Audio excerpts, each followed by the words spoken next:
સમાજ વ્યવસ્થામાં આડા સંબંધોનું દૂષણ વ્યાપક બનતું જાય છે। આવી જે ઘટના સામે આવી છે જેમાં જેઠની સાથે પરણિતાની આંખ મળી ગઈ અને ત્યારબાદ અંતે લોહિયાળ પરિણામ સામે આવ્યું।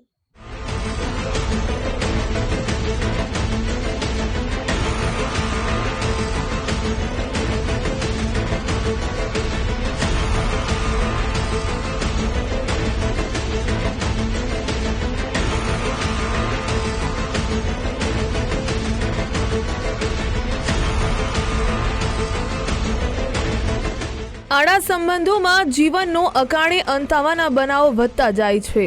લગ્નના થોડા મહિનાઓમાં જ પરણિતાની તેના કૌટુંબિક જેઠ સાથે આંખ મળી ગઈ। આ બંનેના પ્રેમ સંબંધ અને મુલાકાતની જાણ પતિ અને પરિવારના સભ્યોને થતાં સમજાવીને સ્થિતિ થાળે પાડવાનો પ્રયાસ કર્યો।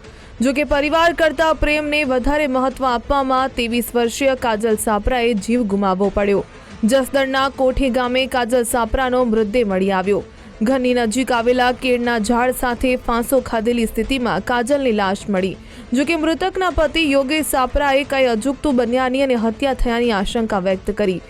જે બાદ જસદણ પોલીસે હાથ ધરેલી તપાસમાં હત્યાનો ઘટનાક્રમ સામે આવ્યો। કાજલને કૌટુંબિક જેઠ અશોકની સાથે પ્રેમ થઈ ગયો હતો। અશોક સાપરા અને કાજલ અવારનવાર મળતા હતા। આ બંને બાંધેલા શારીરિક સંબંધનો વિડીયો પ્રેમી અશોકે બનાવી લીધો હતો। જે બાદ બોલાવું ત્યારે આવવું પડશે નહીં તો બદનામ કરી તેવી કાજલને ધમકી આપી હતી। પરિવારની સાથે સૂતી કાજલને પ્રેમી એવા કૌટુંબિક જેઠે મોડી રાત્રે 12 કલાકે ફોન કરીને મળવા બોલાવી। આ મુલાકાત બાદ વહેલી સવારે 5 કલાકે કાજલ ઘરે જતા પરિવારના સભ્યો જાગી ગયેલા હતા। જેથી ડરી ગયેલી કાજલે પ્રેમી અશોક પાસે જઈને હવે હું ક્યારે પરત નહીં જાઉં, તું મને સાથે રાખી લે તેવી જીદ કરી। જેથી ઉશ્કેરાયેલા અશોક સાપરાએ સાડીથી ગળું દબાવી કાજલની હત્યા નિપજાવી। જે બાદ હત્યાને આપઘાતમાં ખપાવવા માટે નજીક આવેલા કેળના ઝાડ સાથે બાંધી દીધી। तो ये डर के वापस चले गया और प्रेम संबंधी को बोला मेरे लिए घर में ढूंढ रहा है तो मैं तेरे साथ ही आ जाऊंगा। तो ये बात प्रेम संबंधी को आक्षेप है और उसने बोला नहीं तुम वापस चले जाओ। ये बात में दोनों का बीच में कुछ झगड़ा हुआ है। जब ये काजल बहन जोर जोर से बात करने लगा तो मरंजनर को जोर जोर से बात करने से आरोपी ने वहाँ एक साड़ी से काजल बहन का मुंह दबा दिया और उसका श्वास बंद करके उसका बेबान कर दिया। उसका बाद उसने एक कपड़ा से वो काजल बहन को स्ट्रैंगलेट कर दिया और काजल बहन का डेथ होने के बाद इसको सुसाइड दिखाने के लिए आरोपी ने उसका लाश जो बनाव स्थल से 50-60 मीटर दूर लेके गया और उधर एक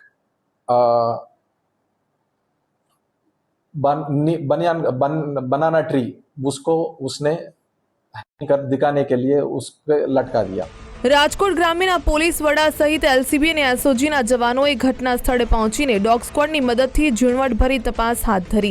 તો મૃતકના પતિ આપેલા નિવેદનના આધારે પોલીસે મૃતક અને તેના પ્રેમી કોલ ડિટેલ કાઢતા ભાંડો ફૂટી ગયો।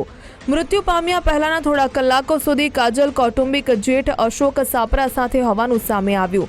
જે બાદ પોલીસે અશોક સાપરાની કડકાઈથી પૂછપરછ કરતા તેણે જ હત્યા કરી હોવાની કબૂલાત કરી। सुबह जब फैमिली से बात करने के बाद पुलिस को पता चला और तुरंत हमने वो टेक्निकल रिसोर्सेस और बातमीदार ह्यूमन रिसोर्सेस से पता करके आरोपी को हम पुलिस ने हस्तगत कर लिया और आरोपी का ऊपर मर्डर का केस जसदन पुलिस स्टेशन में दाखिल किया और आरोपी का और काजल बहन का फ़ोन वो सब रिट्रीव करके हम अभी एफएसएल का समक्ष में एफएसएल को भेज रहे हैं एविडेंस के लिए और बाकी एविडेंस अभी कलेक्ट कर रहे हैं और अभी बाकी इन्वेस्टिगेशन चल रहा है। आरोपी का नाम है अशोक भाई रणछोड़ भाई सापरा। ये रहने वाला कोठी गाम जसदन तालुका।